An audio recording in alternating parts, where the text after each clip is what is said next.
Welcome back to the series Church Hurt.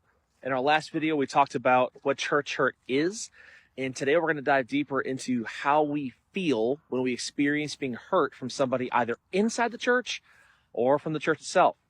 And listen, I understand how sensitive this topic is. And a lot of people who have gone through this just want to put it behind them, not talk about it, and move on. And in fact, that's initially how my wife and I responded whenever we went through being church hurt.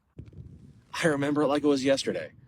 I was just entering Bible college to go into ministry, and my wife and I were experiencing some marital issues. So we go to a pastor that we trusted to try to resolve some of the problems.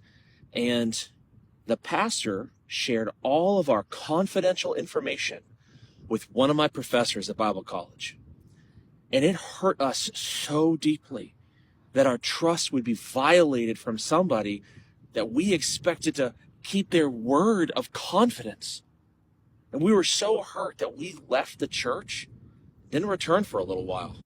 Take a moment to think about your own journey. Have you experienced similar emotions because of a church-related experience? I mean, maybe it was the feeling of being let down by somebody you trusted, or the confusion of conflicted teaching. Remember, it's okay to feel these emotions. They're valid, and acknowledging them is a crucial step towards healing.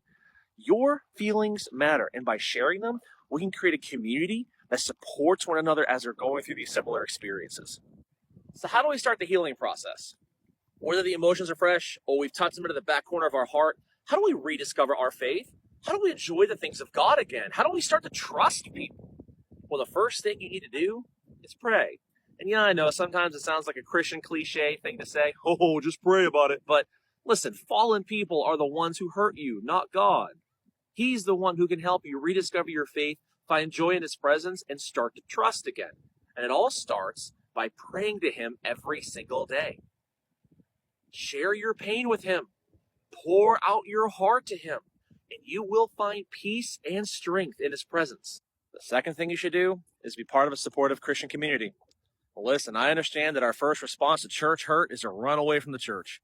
But God gave us one another to share our burdens and to alleviate the weight of the pain. So whatever stage of church hurt you're in, if you're not part of a supporting Christian community, get involved and get connected. Another thing to work on is practice forgiveness. Sometimes when we say we're going to forgive somebody, what we're really doing is just ignoring what they did and try to pretend like it didn't happen.